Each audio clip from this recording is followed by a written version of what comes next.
जो गांधी का सपना था आर्थिक आजादी का, वो आर्थिक आजादी गांव में कैसे आए, यही बनाने के लिए समाज के मदद से ऐसी राजनीतिक व्यवस्था बनाने चले हैं कि बिहार के बच्चों को न पढ़ाई के लिए न रोजगार के लिए बिहार से बाहर जाना नहीं पड़े। यही जनता का सुंदर राज बने, जन सुराज बने। आप लोग आए हैं सुनने के लिए प्रशांत जी को, तो जन सुराज के सूत्रधार आपसे बात करेंगे, फिर आपके सवाल भी सुनेंगे। एक बार जोरदार ताली बजाइए आदरणीय प्रशांत जी को। नमस्कार, आप सबका यहाँ स्वागत है। आज कोई भाषण का कार्यक्रम नहीं है। पिछले 18 महीनों से जन सुराज की जो पदयात्रा पश्चिम चंपारण से शुरू हुई है, उसके बारे में थोड़ा बहुत आप सोशल मीडिया, अखबार के माध्यम से जाने, पढ़े, सुने होंगे। आप में से कुछ साथी ऐसे भी हैं जिनसे हम लोगों के यहाँ साथियों ने मुलाकात की है। आप में से कुछ ऐसे भी लोग हैं जो आकर हमसे पदयात्रा के दौरान मिले भी हैं।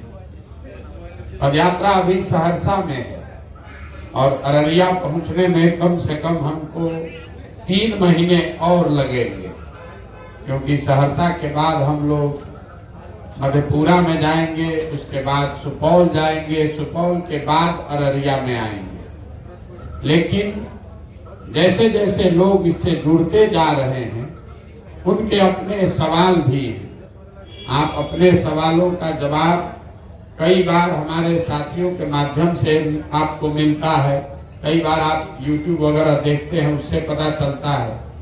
लेकिन मेरा ये फर्ज है कि आप इस विचार, इस परिकल्पना, इस व्यवस्था से जुड़ें। उससे पहले आपके जो सवाल हैं उसका जवाब हम सीधे अपने मुंह से भी आपको आकर दें, आपसे परिचय भी करें और आपके सवालों का जवाब भी दे सकें, ताकि अगर आप इससे जुड़ रहे हैं तो जुड़ने से पहले आपके मन के जो सवाल हैं उनका सही समुचित उत्तर आपको मिले।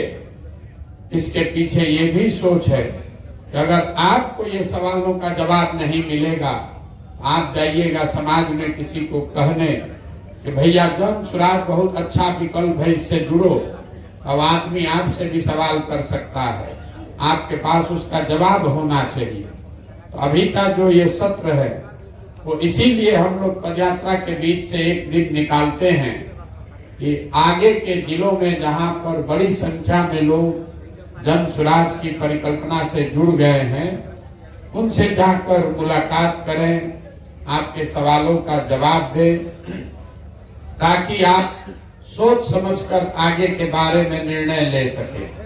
ये जरूरी नहीं है कि आपका सारे सवाल का हम यहाँ समाधान कर दें, लेकिन एक परिचय जरूर हो जाएगा। ये आप जानकर रखिए कि जब आगे की जो बात है, आपके पंचायत की समस्या, आपके प्रखंड की, जिले की समस्या, उसके समाधान के लिए जन सुराज की सोच, उसका प्रयास, ये सारी बातें तब होगी जब मैं पदयात्रा में यहाँ आऊंगा। जब पदयात्रा में आएंगे तो उस समय आपके जिले में कम से कम 20 दिन से 1 महीना रहेंगे। आपके प्रखंड में, आपके पंचायत में जाने का प्रयास होगा।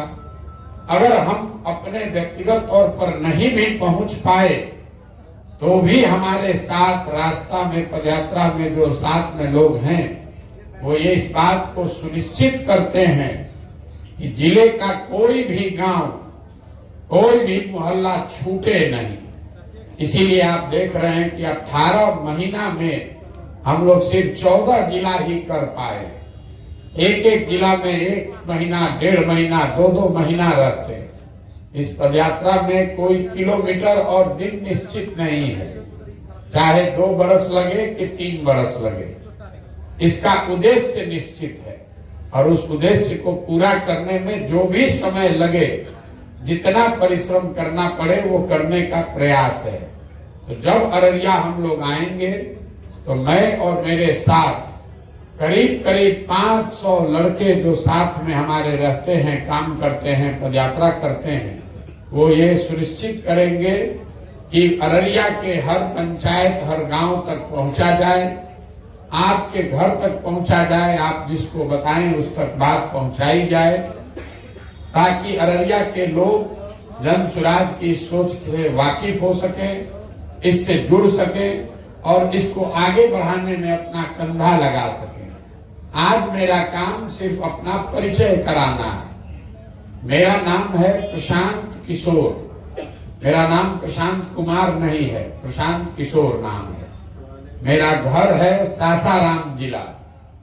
हम बक्सर जिला के रहने वाले नहीं। अखबार में बहुत लोग लिखता है कि हम बक्सर के रहने वाले। वैसा इसलिए कि हमारे पिताजी वहां पर डॉक्टर थे बहुत लंबे समय तक, इसलिए कई लोगों को लगता है कि हम बक्सर के हैं। लेकिन जैसे यहाँ सुपौल अररिया है, अररिया किशनगंज है, ऐसे ही बक्सर सासाराम भी है, अगल बगल का जिला ही है, लेकिन रहने वाले हम सासाराम के हैं। हमने कोई IIT और IAS का पढ़ाई नहीं पढ़ा है। हम मैनेजमेंट का पढ़ाई नहीं पढ़े। लोगों को लगता है IIT पढ़े हुए हैं, मैनेजमेंट किए। हम ये सब पढ़ाई नहीं पढ़े हैं। हम 10 बरस संयुक्त राष्ट्र संघ में काम करते थे। पहले 3 बरस भारत में, फिर अमेरिका में और उसके बाद अफ्रीका में हमने काम किया है। जिस परिचय से आप हमको जानते हैं, मीडिया वाले जिसको चुनाव प्रबंधक, चुनावी रणनीतिकार बताते हैं, वो काम हमने 2011 से 2021 तक किया है। ऐसा नहीं है, बहुत आदमी को लगता है अरे कल तक तो ये अलग अलग दल का काम करते थे और आज ये बिहार में आ गए हैं, पदयात्रा कर रहे हैं, इन पर कैसे भरोसा करें? इनका तो कोई विचारधारा ही नहीं है, ये तो पैसा लेकर काम करते हैं। सही बात है। 10 बरस तक हमने वो काम किया है और देश में 1-2 नहीं 10 राज्यों में सरकार बनाने में अपना कंधा लगाया है।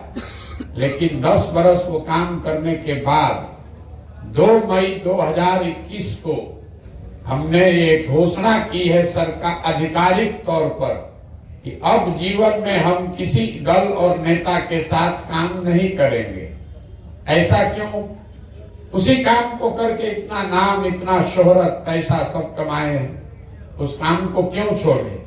उस काम को इसलिए छोड़े कि 10 बरस बड़े बड़े दल और नेताओं को जिताकर उनके साथ काम करके रहकर अनुभव किया। नेता और दल के जीतने से जनता का जीवन बदल जाए ये जरूरी नहीं है।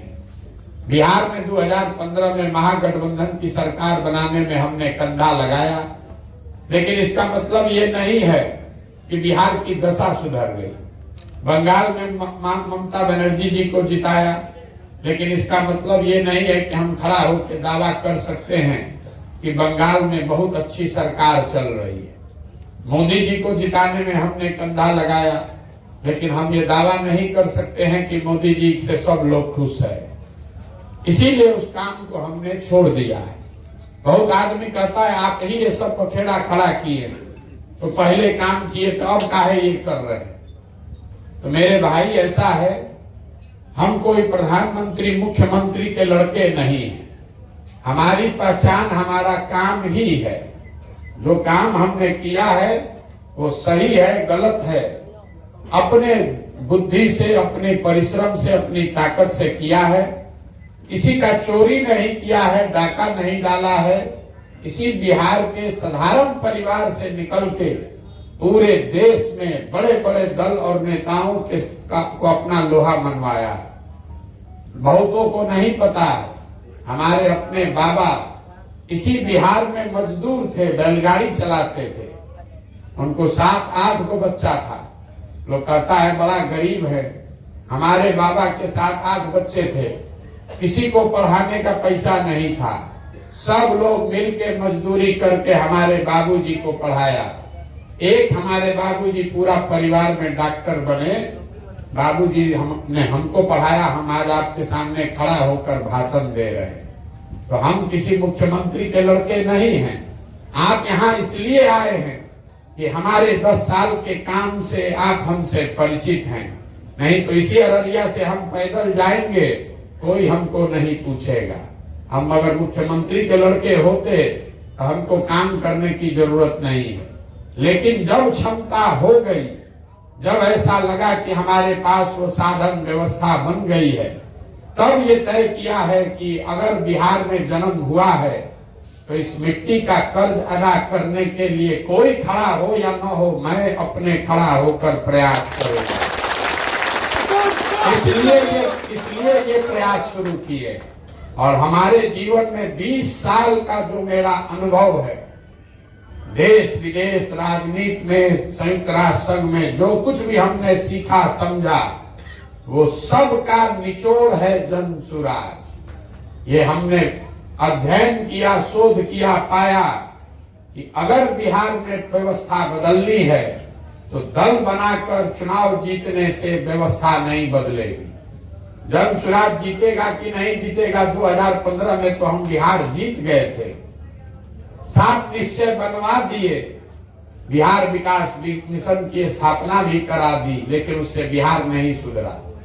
बिहार तब सुधरेगा जो बात महात्मा गांधी ने बताई, जब तक यहाँ समाज के स्तर पर उतरकर प्रयास नहीं होगा, जब तक आप और हम नहीं सुधरेंगे, तब तक कोई जीत कर आ जाए बिहार सुधरने वाला नहीं है। ये मेरी अपनी सोच है। इसलिए 2 बरस से अपना घर परिवार छोड़कर इसी तरह के टेंट में रहते हैं, गांव-गांव जाते हैं और लोगों को ये समझाने का प्रयास कर रहे हैं कि मेरे भाई, आप जिसको भी वोट देना चाहते हो दो, लेकिन एक बार देश की चिंता छोड़कर, राज्य की चिंता छोड़कर, धर्म और जाति की चिंता छोड़कर एक बार अपने और अपने बच्चों की चिंता करो। एक बार अपने बच्चों के लिए वोट दो, तभी आपका सुधार होगा। नहीं तो देश विकसित हो जाएगा, देश का विकास हो जाएगा, आप पीछे छूट जाइएगा। हम लोग देखते हैं अपने परिवार में 4 भाई है, एक भाई पढ़ लिख के IAS बन गया, 3 भाई अगर बिना पढ़े लिखे रह गया तो दोनों में जमीन आसमान का फर्क है। जो बच्चा पढ़ के आगे चला गया उसका परिवार बहुत आगे निकल जाएगा, जो बिना पढ़ा लिखा भाई है वो गांव में छूट जाएगा। वही हाल बिहार का है। देश में कम या ज्यादा थोड़ा बहुत तो तरक्की हो रहा है, लेकिन बिहार और बिहार के लोग पीछे छूटते जा रहे हैं। 1990 में जब लालू जी मुख्यमंत्री बने तो देश का सबसे गरीब और पिछड़ा राज्य था बिहार। 2004-05 में जब नीतीश बाबू मुख्यमंत्री बने तो भी देश का सबसे गरीब और पिछड़ा राज्य था बिहार। और आज अभी 18 साल के बाद भी देश का सबसे गरीब और पिछड़ा राज्य है बिहार। हम लोग रोज बैठ के अपना सर फोड़ते हैं, इसको लालू जी ने बर्बाद किया कि मोदी ने खराब किया, कांग्रेस ज्यादा अच्छा है कि नीतीश अच्छा है। जन सुराज में हम लोग बता रहे हैं बिल्कुल उल्टी बात। आप एक बार को मान लीजिए कि जिसका भी आपने चुनाव किया, जिन्होंने भी बिहार पर शासन किया, सब ने अपने हिसाब से अच्छा काम किया। एक बार को मान लीजिए कि कांग्रेस ने यहाँ 40 बरस बड़ा विकास कर दिया। ये भी मान लीजिए कि 15 बरस में लालू जी ने गरीब और वंचित समाज के लोगों को आवाज दे दी, सांप्रदायिक सौहार्द कायम कर दिया। ये मान लिया जाए कि लालू भाजपा के राज में, नीतीश भाजपा के राज में सड़क बन गया, बिजली आ गई।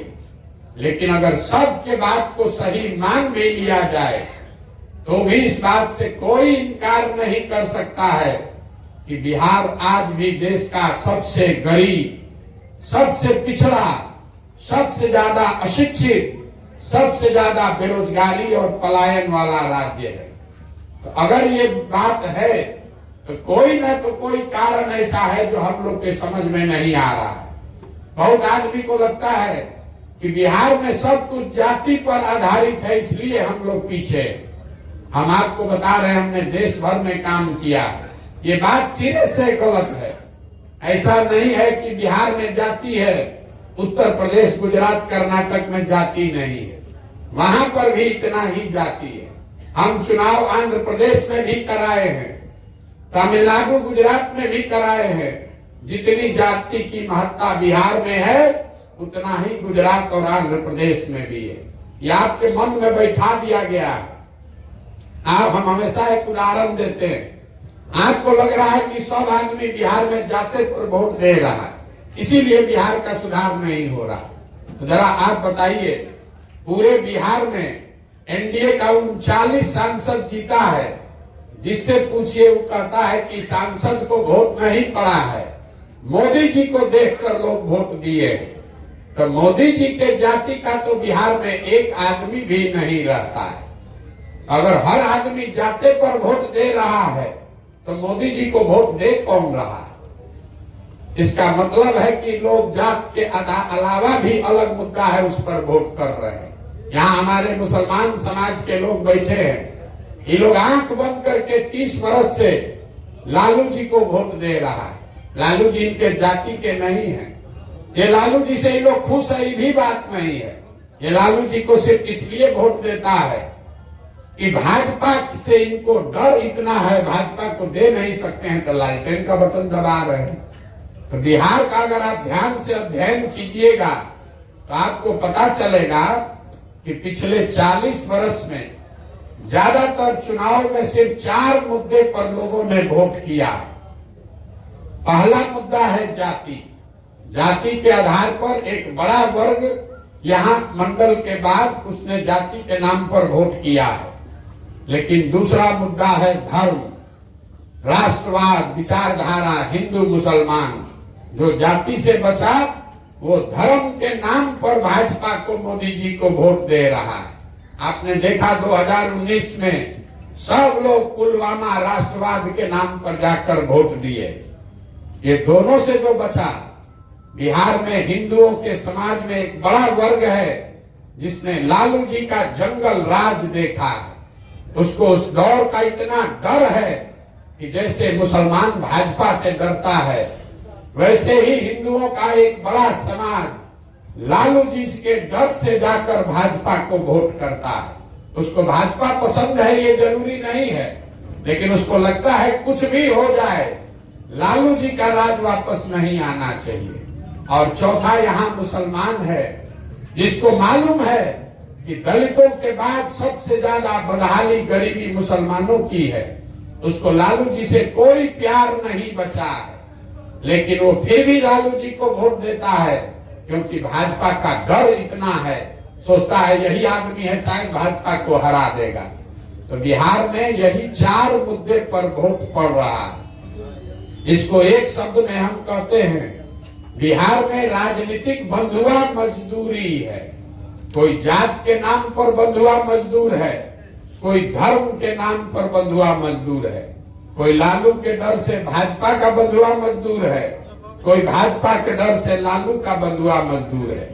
यहाँ रहने वाले लोग जात पर वोट देंगे, धर्म पर देंगे, लालू के डर से भाजपा को देंगे, भाजपा के डर से लालू को देंगे, लेकिन अपने मुद्दे के लिए कोई वोट नहीं करता है। मोदी जी को आप देख लीजिए, मोदी जी देश के प्रधानमंत्री हैं, वो बिहार के भी प्रधानमंत्री, वो गुजरात के भी प्रधानमंत्री। कल मोदी जी बंगाल गए, बंगाल में उन्होंने मेट्रो का उद्घाटन किया। आज मोदी जी कश्मीर में गए हैं, वहां 12,000 करोड़ रुपया के परियोजना का घोषणा कर रहे हैं। कल मोदी जी बिहार भी आए थे, उन्होंने यहाँ के जूट मिल, चीनी मिल का कोई चर्चा नहीं किया। गलती मोदी जी में नहीं है, गलती बिहार के लोगों में। क्योंकि बिहार में जो मोदी जी को वोट दे रहा है उसको जूट मिल, चीनी मिल नहीं चाहिए, उसको राम मंदिर चाहिए, उसको लालू का डर है। वो मोदी जी को 4 किलो अनाज खाकर मुफ्त में वोट देने के लिए तैयार है। इसीलिए जब मोदी जी गुजरात जाते हैं तो वहां 1 लाख करोड़ रुपया का बुलेट ट्रेन बनवा रहे, और बिहार में लोगों को एक पैसेंजर भी नहीं मिल रहा। यही हाल मुसलमानों का है। हम 5,000 गांव में पैदल चल के गए। मुसलमानों की जो बदहाली है, किसी भी बड़े मुसलमान के गांव में जाइए आपको सड़क नहीं मिलेगी, चाहे किसी जिला में चले जाइए। किसी मुसलमान की बस्ती में चले जाइए, वहां आपको नाली गली नहीं मिलेगा, स्कूल अस्पताल नहीं मिलेगा। गांव में जाइएगा, मुसलमान कहता है, महिलाएं निकलकर कहती हैं, भैया देखिए जीवन में कितना दिक्कत है, अगर प्रसव का पीड़ा शुरू हो जाए तो सड़क इतना खराब है, अस्पताल इतना दूर है कि रास्ता में ही जान निकल जाए। ये मुसलमानों को पता है। अपने बच्चों की, अपनी महिलाओं का दर्द उन्हें कैसे नहीं पता होगा। लेकिन 5 बरस ये दर्द झेलने के बाद भी कल अभी वोट होगा तो जो तेजस्वी यादव सड़क का मंत्री था, जो तेजस्वी यादव स्वास्थ्य मंत्री था, जो तेजस्वी यादव नाली गली पानी का ग्रामीण विकास का मंत्री था, उसी तेजस्वी यादव का झोला लेकर, झंडा लेकर सारा मुसलमान जाकर उसको वोट देगा। तो फिर कैसे सुधार होगा? यही बात बताने के लिए गांव गांव जा रहे हैं लोग। सब सुनने के बाद कहता है, कल हम कटिहार में थे, एक सज्जन खड़े होकर बताए कि कटिहार शहर में एक जगह कूड़ा इतने साल से डंप कर दिया गया है कि लोगों का जीना हराम है। लोग 10 साल से वहां संघर्ष कर रहे हैं। वहां बताया एक अध्ययन करके किसी ने कि उस कूड़ा की वजह से पानी इतना दूषित हो गया है, अलग अलग बीमारी हो रही है, लोगों को कैंसर हो रहा है। जब सारी बात हमने सुन ली तो हमने उनसे पूछा, आपका विधायक कौन है? तो उन्होंने बताया, जो विधायक हैं यहाँ के उप मुख्यमंत्री थे, और वो एक बार से विधायक नहीं है, 4 बार से विधायक जीत रहे। तो आप अपने बच्चों के बीमार होने पर, कैंसर होने पर भी जाति और धर्म से ऊपर हटके उस एमएलए को हटाना नहीं चाहते, तो सुधार होगा कैसे? हर आदमी खड़ा होकर यहाँ भाषण दे रहा, क्या खराब है, क्या सुधरना चाहिए, लेकिन वोट देते समय आप अपना नहीं सुधार करना चाहते। इसीलिए ये प्रयास किया जा रहा है कि एक बार अपने लिए नहीं तो कम से कम अपने बच्चों के लिए जगो, और अपने जात वाले को वोट देना है उसी को दो, लेकिन कम से कम अपने बच्चों के लिए पढ़ाई और रोजगार मांगो।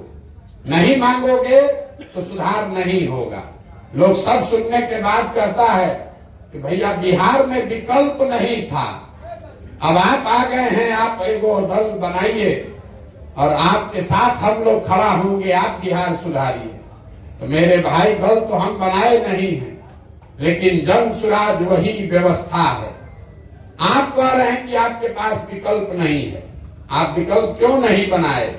आपका कहना है कि भैया यहाँ जात बहुत है, खड़ा होंगे चुनाव नहीं जीतेंगे, हमारे पास पैसा नहीं है, साधन नहीं है, व्यवस्था नहीं है। तो जन सुराज वही व्यवस्था है। आप पैसे का चिंता मत कीजिए, चुनाव जीतने का, व्यवस्था का, सलाह का चिंता मत कीजिए। अगर आपके अंदर जज्बा है, आपके अंदर बिहार में कुछ करने की सोच है, तो सब वो चिंता सलाह का, चुनाव का, पैसा का अपने भाई, अपने बेटे प्रशांत किशोर पर छोड़िए, लेकिन बिहार में नया दल, नया विकल्प बनाने के लिए खड़ा होइए। और आप खड़ा होइएगा तो हम आपको विश्वास दिला रहे हैं, आपको भी हारने नहीं देंगे। जो लोग हमको जानता है, 10 बरस में हमने जिस दल का नेता का हाथ पकड़ा है, वो कोई आज तक चुनाव नहीं हारा। आपको लग रहा है कि हम प्रशांत किशोर कोई नया काम कर रहा है, हम कोई नया काम नहीं कर रहे, यही काम पहले करते थे।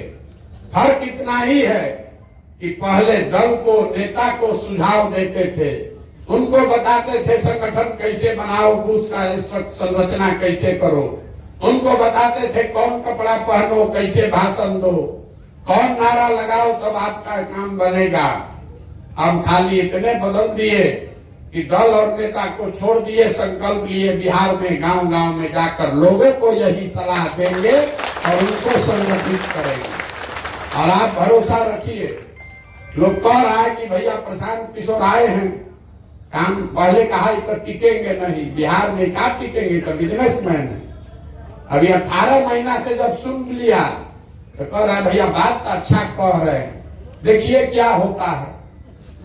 उससे भी जिसका भरोसा बन गया तो कहता है बात तो ठीक है, वोट किसका काटेंगे, अभी से गन्ना में लगा हुआ। कोई कह रहा है कि भैया ये भाजपा का वोट काटेंगे, छोड़ दीजिए भैया, कहा आप लोग कोई अपना गणना कर रहा है घर में बैठ के कि भाजपा का वोट काटेंगे, कोई कह रहा है कि ये महागठबंधन का वोट काटेंगे। मुसलमान लोग चिंता में पड़ा है, अगर जमसुराज तो बड़ा अच्छा है, लेकिन जाएंगे तो कहीं महागठबंधन का वोट कटेगा, भाजपा को फायदा होगा। जो भाजपा का वोटर है वो चिंता में पड़ा है, भाई जमसुराज को वोट देंगे कहीं ऐसा ना हो कि फिर लालू का राज आ जाए। हम आपको विश्वास दिला रहे हैं मेरे भाई, आप हमको नहीं जानते। एक बार हम जब ठान कर यहाँ चले आए और जो व्यवस्था बना रहे हैं, जब ये दल बनेगा ना महागठबंधन का वोट काटेगा ना भाजपा का वोट काटेगा, ये भरोसा रखिए।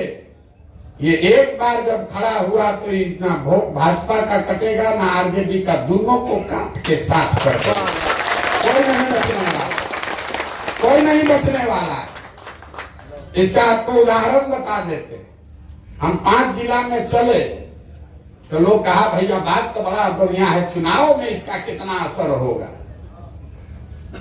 तो टेस्ट करने के लिए लोगों ने कहा भैया एगो एमएलसी का चुनाव लड़के दिखाइए, इसको लड़के देखा जाए कि लोग हम लोग का बात खाली सुनिए रहा है कि वोटो देगा।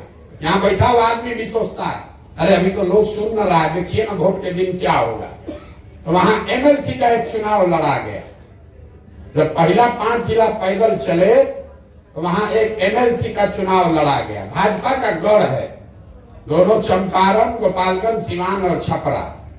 वहां पर केदार पांडे जी, वहां पर केदार पांडे जी एक एमएलसी होते थे 30 वर्ष से, उनकी मृत्यु हुई, उसके वजह से उपचुनाव हुआ। तो लोग कहा भाई इनको तो कोई नहीं हरा सकता है, 30 वर्ष से तो अपने नहीं कोई कभी हारे, अब तो उनका मृत्यु हुआ है, सहानुभूति के नाम पर सब लोग उन्हीं को वोट देगा। भाजपा वाले लोगों ने कहा कि हमारा तो 5 एमपी है, 5 एमपी ने लिख के साइन करके दिया है भाजपा के नेतृत्व को कि किसी को आप भेज दीजिए, किसी को उम्मीदवार बना दीजिए। केदार पांडे अब नहीं रहे, अब हम ही लोग जीत कर आएंगे। जमसुराज के साथियों ने भी कहा भैया हम लोग को भी आजमाना चाहिए। तो हमने जमसुराज के एक साधारण किसान परिवार के शिक्षक अफाक अहमद को वहां निर्दलीय उम्मीदवार के तौर पर खड़ा किया। परिणाम आया तो जमसुराज का अफाक अहमद 4,500 वोट लेकर जीत कर आया और 5 सांसद वाले भाजपा को 431 को वोट आया। 431 जाके देख लीजिएगा। महागठबंधन को 3,000 वोट आए, सब सहानुभूति घरा का धरा रह गया। हम आपको एक चीज ये बता रहे हैं कि जो भगवान ने हमको थोड़ी बहुत सलाहियत दी है, आप ये निश्चित जानिए हम उसमें से नहीं हैं। हम लोग भोजपुरी में कहते हैं बज के बुझना और बुझ के बजना। हम बज के बुझने वाले में से नहीं है कि बिहार आ गए और उसके बाद कह रहे भाई यहाँ तो बड़ा जाति है कैसे होगा, ए भाई यहाँ तो लालू नीतीश मोदी है कैसे होगा। हम लोग बूझ के बजने वाले हैं, 2 बरिस शोध करके, पढ़ के, समझ के, अध्ययन सर्वे करके तब आए हैं। और अगर आए हैं तो आप मान कर चलिए कि इसको जीतने का खाता दिमाग में बना कर लाए, ये तय करके आए हैं कि इसको करने में कितनी ताकत लगेगी, कैसी व्यवस्था बनानी पड़ेगी, कितना संसाधन लगाना पड़ेगा।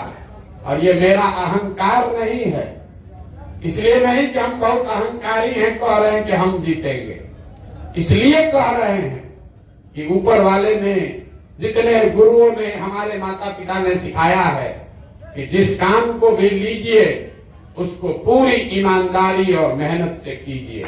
हम बिहार आए हैं, 2 बरस में जितना पसीना हमने बहाया है, जितने गांव में हम रहे हैं, जितना घंटा हम यहाँ काम कर रहे हैं, 75 साल में किसी नेता का दम नहीं है कितना करके दिखाए। इतनी मेहनत करेंगे कैसे नहीं मानेगा। यहाँ के समाज को घर घर जाकर समझाएंगे। आखिर आपके हमारे बच्चों का सवाल है। लोग कहता है भैया बहुत कठिन काम ले लिए, हम आपको बता रहे हैं ये कठिन है इसीलिए हमको करना है, कोई नहीं करेगा इसलिए हम करेंगे। हमारा हिम्मत नहीं पड़ेगा तो किसका हिम्मत पड़ेगा। बिहार में अगर हमारा हिम्मत नहीं पड़ेगा तो किसका हिम्मत पड़ेगा। हम 18 महीना से चल रहे हैं, कोई लालू, नीतीश, ईडी, सीबीआई, मोदी शाह हमको डरा नहीं सकता है। आप देख रहे हैं इतना व्यवस्था लेकर चल रहे हैं, इसमें एक सिपाही नहीं है। बिहार में जो आप लोग राजनीति करने वाला आदमी है, पहले आके कहता भैया सुरक्षा का बड़ा खतरा है। जो मुखिया भी बन गया वो भी 4 गो गनमैन लेकर चलता है। हम 18 महीना से चल रहे हैं पैदल, खेत में सरे में ही सोते हैं, इसी टेंट में। रात दिन हर जाति हर वर्ग के गांव में जाते हैं। आज तक कोई सिपाही हवलदार हमारे साथ नहीं है, किसी कुत्ता ने भी हमको नहीं काटा है, कोई नहीं मारता काटता। अगर आप में आत्मबल है, ऊपर वाले की कृपा है, कोई रोक नहीं सकता। हम लोग तो निमित्त मात्र हैं, ऊपर वाले ने ये भूमिका तय की है, ऐसा मान कर आए हैं। ऊपर वाले ने ये जिम्मेवारी दी है। जीवन के 3 बरस लगे, 5 बरस लगे, 10 बरस लगे, इसको सुधारे बगैर जाएंगे नहीं। अब आपके मन में 2-3 सवाल लोग पूछते हैं, ए भाई यही आदमी है कल नीतीश कुमार को जिताया था, आज नीतीश कुमार का विरोध क्यों कर रहे हैं? ये आदमी पहले मोदी जी को जिताए थे, आज मोदी का विरोध क्यों कर रहे हैं? लोग ये पूछता है, इतना बड़ा ये अभियान चला रहे हैं, गांधी और बड़ी बड़ी बात कर रहे हैं, इसके लिए पैसा कहां से आता है? ये सवाल जायज है, आपको ये सवाल करना चाहिए। तो आपको बता रहे हैं कि जिस नीतीश कुमार का हमने समर्थन किया, उनका विरोध क्यों कर रहे हैं? 14-15 के नीतीश कुमार में और आज के नीतीश कुमार में जमीन आसमान का फर्क है। प्रशासक के तौर पर, नेता के तौर पर और मानवता के तौर पर। जिस नीतीश कुमार की 14-15 में हमने मदद की, ये वो आदमी था जिसको देश में लोग सुशासन बाबू बुलाते थे। बिहार सुधरा नहीं था, लेकिन बिहार के लोगों की एक आस जगी थी कि लालू के दौर के बाद कोई एक आदमी बिहार को सुधारने का प्रयास शुरू किया है। हम लोग भी उसी में शामिल थे। नीतीश कुमार से हमारा कोई रिश्ता नहीं। नीतीश कुमार हमसे पहली बार मिलने नवंबर 2014 में दिल्ली आए, तब चुनाव हार गए थे, मांझी जी को मुख्यमंत्री बनाया था। किसी ने उनको कहा कि जो मोदी जी का अभियान देश में चला है, वो बिहार का एक लड़का है, वही चलाता है। तो हमसे मिलने आए। हमने नीतीश जी से ये कहा कि आप तो बिहार में अच्छा काम कर रहे थे, आप पद छोड़कर मांझी जी को काहे बना दिए? तो नीतीश जी का कहना था, हम काम तो किए, लेकिन जनता ने हमको हरा दिया, इसलिए हमको पद छोड़ना पड़ा। मेरा उनको जवाब था कि जनता ने आपको नहीं हराया है, लोकसभा में आपके दम को हराया है। और लोकतंत्र में आपको ये अधिकार नहीं है कि जनता आपको मुख्यमंत्री चुने, आप किसी दूसरे को उसको बैठा दीजिए। आप वापस आइए और जो काम कर रहे थे वो काम कीजिए, और चुनाव के नजरिए से जो कुछ भी मदद होगा हम लोग करेंगे, मोदी आपको हरा नहीं पाएंगे। तो 14 के लहर के बाद नीतीश जी वापस आए, मांझी जी को हटाकर खुद मुख्यमंत्री बने। हम यहाँ आकर उनकी हमने मदद भी की, उनको चुनाव भी जिताया। लेकिन तब नीतीश कुमार सुशासन बाबू थे। आज नीतीश कुमार की छवि ये है कि आदमी कुर्सी के लिए कुछ भी करने को तैयार है। लोग बताते हैं कि लालू जी का राज अपराधियों का जंगल राज था, नीतीश कुमार का राज अधिकारियों का जंगल राज बन गया। ये बात हमारी नहीं है। हम चंपारण में गए, हम ये पदयात्रा शुरू किए, तो किसी से पूछा कि भैया ये बताओ लालू के राज और नीतीश के राज में क्या फर्क है? तो बोल, एक नाई थे उसी सवार में बैठे हुए, उन्होंने सैलून चलाते थे, रामनगर वहां एक प्रखंड है वहां। उस आदमी ने बताया, भैया हम तो हजाम हैं, अपने भाषा में बताते हैं, दोनों के राज में कोई फर्क नहीं है। जनता का हजामत तो दोनों में पूरा पूरा बन रहा है। फर्क बस इतना ही है कि लालू के राज में हजामत अब सब अपराधी बनाता था, नीतीश के राज में हजामत अब अधिकारी बना रहा है। फर्क इतना है कि लालू जी के राज में अपराधी जो था वो गन लगाकर लूटता था, नीतीश के राज में जो अधिकारी है वो कलम लगाकर दीने में लूट रहा है। फर्क ये है कि लालू जी के राज में अधिकार अपराधी किसी से नहीं डरता था, जो मन है जाओ कर लो, हमको कोई नहीं पकड़ सकता है।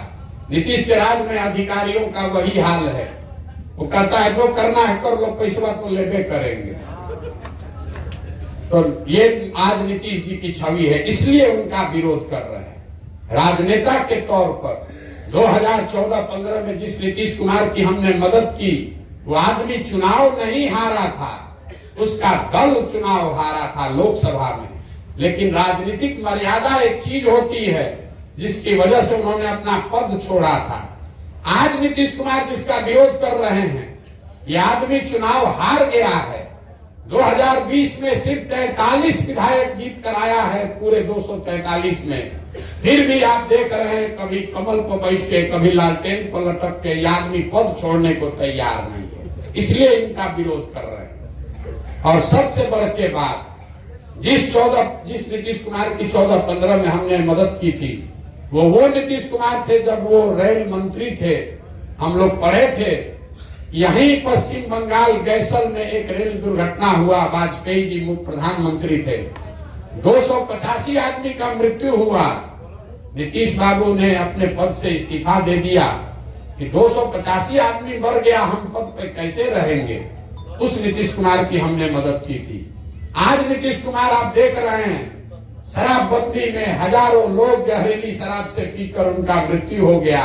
नीतीश कुमार पॉकेट में हाथ डालकर हंसता है, कह रहा है जो पिएगा वो मरेगा।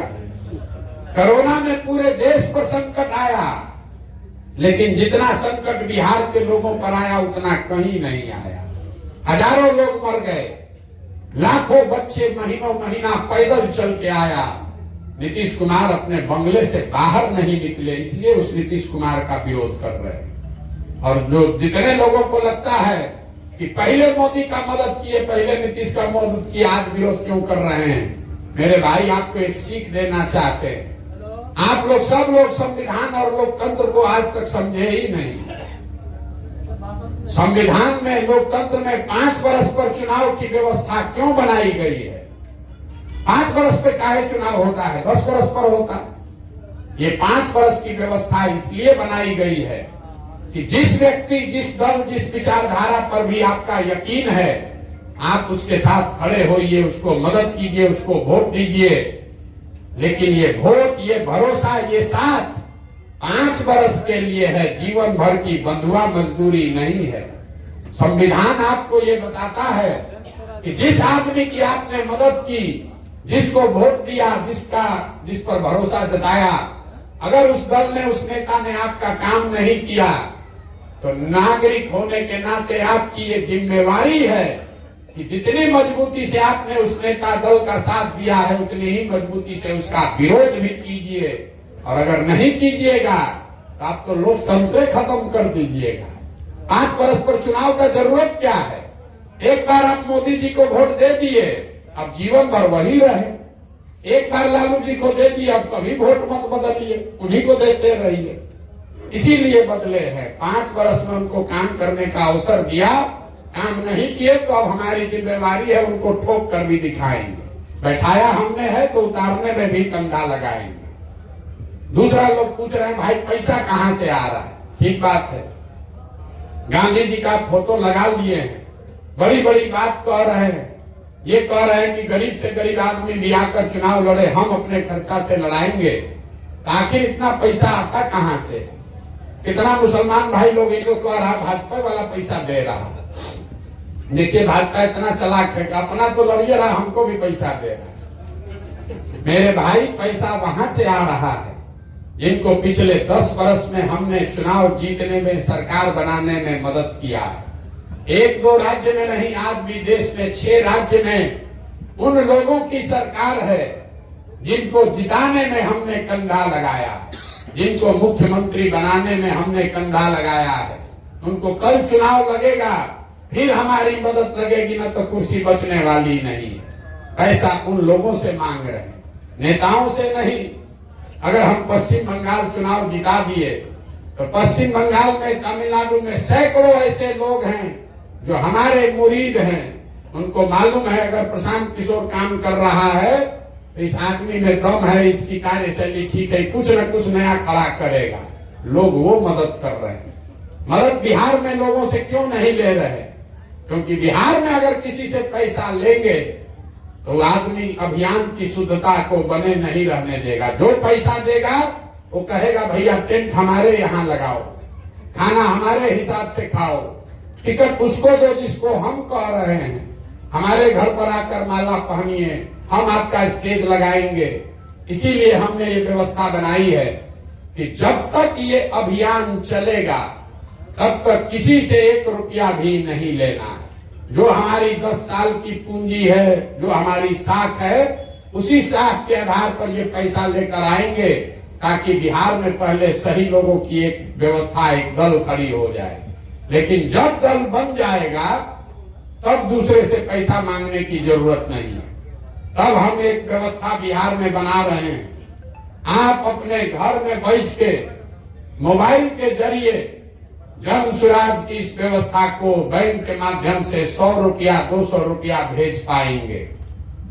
बहुत आदमी को समझ में नहीं आ रहा है। कुछ आदमी भी कह रहा है तो दूसरा पार्टी वाला काहे नहीं कर रहा है। तो मेरे भाई 2011 से पहले इस देश में किसी नेता और पार्टी को नहीं पता था कि सोशल मीडिया भी किसी चिड़िया का नाम है। आज जो लोग बहुत खड़ा होकर होशियार बन रहे हैं, खासकर भाजपा वाले, ऐसा लगता है कि यही सोशल मीडिया को जानता है। भाषण दे रहा है व्हाट्सएप, फेसबुक, उसको याद दिलाना चाहते हैं कि जो लोग आज सोशल मीडिया के गुरु बन रहे हैं, 2010-11 में सोशल मीडिया का नाम भी उनको इसी बिहार के लड़के ने सिखाया। तब उनको बुझाया कि फेसबुक भी किसी चिड़िया का नाम है। उससे पहले फेसबुक किसी को नहीं मालूम था, किसी को व्हाट्सएप नहीं पता था। तो हम ये व्यवस्था बना रहे हैं। आप देखिएगा जब जन स्वराज दल बनेगा तो बिहार में रहने वाले 13 करोड़ शहरी को ये व्यवस्था देंगे कि उसमें से कम 2 करोड़ आदमी अपने मोबाइल से 100 रुपया खाली दे। साल में खाली 100 रुपया। अगर 2 करोड़ आदमी 100 रुपया भी दे दिया तो 200 करोड़ रुपया इकट्ठा हो जाएगा। उसी से बिहार के लोगों को चुनाव लड़ाएंगे। अब आप बताइए कि अगर 2 करोड़ आदमी यहाँ है कि नहीं जो 100 रुपया दे सकता है? 100 रुपया तो दे ही सकता है। अगर बिहार में आपको भ्रष्टाचार मुक्त व्यवस्था बनाना है तो साल में 100 रुपया दीजिए। 100 रुपया दीजिएगा तो कोई दबाव भी नहीं बना पाएगा। बहुत चीज चाहिएगा तो अपना 100 रुपया लेके जाइए घर। नहीं किसी से 10-20 लाख ले लीजिएगा, ये भैया टिकट नहीं दीजिएगा तो नहीं देंगे पैसा। तो हम ये व्यवस्था बना रहे हैं। अभी सरकार का बड़ा प्रतिबंध है, इस पर बहुत प्रतिबंध है। आपको लग रहा होगा काहे नहीं तुरंत बना रहे हैं। तुरंत इसलिए नहीं बना रहे कि पहले तो लोगों को पहले भरोसा हो कि नहीं ये सही काम है, और दूसरा सरकार का उस पर इतना प्रतिबंध है, आरबीआई है, सीबीआई है। एक आदमी कोई 100 रुपया गलती अपने से दे देगा, हमको पकड़ लेगा, देखिए आपको पाकिस्तान से पैसा आया है। इसीलिए डरे संभल के चल रहे हैं। लेकिन ये व्यवस्था बनाएंगे। बिहार के लोगों की जिंदगी को सुधारने के लिए तमिलनाडु गुजरात से आदमी आने वाला नहीं है। हमको आपको अपने साधन से ही हम लोग को व्यवस्था बनाना पड़ेगा। हम लोगों को एक बताते हैं, लोग कहता है यहाँ रोजगार कैसे लाइएगा, आप बता रहे भैया फैक्ट्री लगवाइए, कौन यहाँ इन्वेस्टमेंट लाएगा। हम आपको एक आंकड़ा बता रहे हैं, आप में से कुछ लोग वीडियो यूट्यूब पर देखे होंगे। पिछले 30 बरस में, बाहर का बात छोड़ दीजिए, इसी गरीब बिहार के लोगों का 26 लाख करोड़ रुपया, इसको जाकर देख लीजिए, रिजर्व बैंक के वेबसाइट पर लिखा हुआ है। 26 लाख करोड़ रुपया बिहार के लोगों का बैंकों ने यहां से उठाकर दूसरे राज्य में भेज दिया। पैसा आप जमा करते हैं एसबीआई में, पीएनबी में, अररिया में, और लोन ले जाकर देता है महाराष्ट्र में, गुजरात में, आंध्र प्रदेश में। आपको लग रहा है कि हमारा बच्चा यहां से जा रहा है, पलायन हो रहा है। मेरे भाई, बिहार में पलायन खाली लोगों का नहीं है, लोगों का पलायन है, बुद्धि का पलायन है। जो बच्चा पढ़ लिख गया वो वापस नहीं आ रहा है। लोग का पलायन है मजदूर के तौर पर, बुद्धि का पलायन है विद्यार्थी के तौर पर, और सबसे बड़ा पलायन है पूंजी का पलायन। जो 2 रुपया आप कमा कर बैंक में रखते हैं, बैंक वाला यहाँ से उठा कर भेज रहा है गुजरात में, आंध्र प्रदेश में, महाराष्ट्र में। अंग्रेज के जमाने में क्या होता था? कपास मिल का खेती आप कीजिएगा, फैक्ट्री लगेगा इंग्लैंड में, वहां से कपड़ा बनेगा, लाकर फिर आप ही को बेचेगा। वही हाल बिहार का है। पूंजी भी हम लोग का, हमारे बच्चे मजदूर भी। अब वहां से मोटरसाइकिल बन जाएगा तो लाके अररिया में उसको बेचा भी जाएगा। तो हम लोग नहीं गरीब रहेंगे तो कौन गरीब रहेगा? 2.5 लाख करोड़ रुपया हर साल, पिछले साल 2.5 लाख करोड़ रुपया यहाँ के बैंकों ने, यहाँ हम लोग का पैसा भेज दिया दूसरे जगह। कोई बिहार में इसका चर्चा नहीं कर रहा है, किसी को मालूम भी नहीं है ये कौन सिस्टम है। मेरे भाई, जो बैंक में आप 100 रुपया जमा करते हैं, बैंक की ये जिम्मेवारी है कि उसमें से 70 रुपया कम से कम आपको कर्ज के तौर पर दे वापस, घर बनाने के लिए, दुकान चलाने के लिए, गाड़ी खरीदने के लिए। यहाँ बैंक वाला पैसा ले रहा है और ले जाके गुजरात में दे रहा है लोन। आपको नोएडा में घर खरीदना है तो लोन मिल जाएगा 1 दिन में। अररिया में घर बनाना है, बैंक वाला आपको 50,000 रुपया लोन नहीं देगा। ये व्यवस्था यहाँ, इसको सुधारने के लिए हम लोग को अपने सजग होना पड़ेगा। अगर नई राजनीतिक व्यवस्था बनानी है, बिहार का आदमी 100-100 रुपया दे सकता है, किसी बड़े उद्योगपति की जरूरत नहीं है। ये व्यवस्था बना रहे, मेरा विश्वास है कि बिहार में ये किया जा सकता है, इसीलिए कर रहे हैं। कुछ आपका एक और सवाल लोगों का है, ये आप लिखे हैं सही आदमी का पहचान कैसे होगा? यहाँ बैठा हुआ जितना आदमी है, हम ये दावा नहीं कर सकते हैं कि आप सही हैं। हम पदयात्रा करने आएंगे, जो अगल बगल आदमी चलता है, कोई आके कहता है भाई आपके बगल में भी तो सब चोरे बदमाश चल रहा है। तो मेरे भाई, हमारे पास कोई यंत्र नहीं है कि हम लगा के थर्मामीटर देख ले, बता दे कौन सही कौन गलत। लेकिन जो समाज है उसको ये समझ है कि सही कौन है, गलत कौन है। हमारी बात पर भरोसा नहीं है, आप में से कोई आदमी अपने गांव में जाइए और ये पूछिए कि इस गांव में सही आदमी कौन है। घंटा 2 घंटा में किसी भी गांव में लोग आपको बता देगा कि यहाँ पर सही डॉक्टर कौन है, सही आदमी कौन है, सही किसान कौन है, सही शिक्षक कौन है। दिक्कत ये है कि जो सही है वो मजबूत नहीं है। आदमी सोचता है आदमी तो बढ़िया है लेकिन चुनाव नहीं जीतेगा। ये जो परिकल्पना है कि पहले समाज के मदद से सही आदमी को चुनकर निकाला जाए और सही के पीछे पूरी ताकत, शक्ति, पैसा, बुद्धि लगाया जाए ताकि उसको राजनीतिक तौर पर मजबूत किया जा सके। क्योंकि मेरा अनुभव है कि मजबूत को अगर आप चुनाव जिता दीजिएगा तो ये जरूरी नहीं है कि वो सही आदमी बन जाए, लेकिन सही आदमी को अगर मजबूत बना दीजिएगा तो वो शायद अच्छा काम करेगा। इसीलिए इसमें इतना समय लग रहा है। चुनाव जीतना बड़ा कठिन काम है, लेकिन चुनाव सही लोगों के साथ जीतना उससे बहुत ज्यादा कठिन काम है। जन स्वराज अभियान दल बनाकर चुनाव जीतने का अभियान नहीं है, ये व्यवस्था परिवर्तन का भी अभियान नहीं, आंदोलन क्रांति नहीं है। हमारा आंदोलन क्रांति में कोई यकीन नहीं है। ये सही लोगों को इकट्ठा करके उनको जिताने का अभियान है। एक बार समाज से सही लोग निकलकर मुखिया, सरपंच, प्रमुख, विधायक, सांसद बनेगा, अपने आप सुधार होगा, अपने आप व्यवस्था सुधरेगी। न तो कितना बड़ा क्रांति कर दीजिए, सुधरने वाला नहीं है। यही बात आपको बताने आए हैं। आप सोशल मीडिया से भी कुछ बात सुन सीख रहे होंगे, हमारे साथियों से भी आप सुन सीख रहे होंगे। आपके मन में अगर अब कोई और सवाल है तो हम यहाँ 2 घंटा बैठे हैं, आप स्वेच्छा से जो सवाल चाहे वो कर सकते हैं। हम अपनी क्षमता के अनुसार आपको जवाब देने का प्रयास करेंगे। बहुत बहुत धन्यवाद।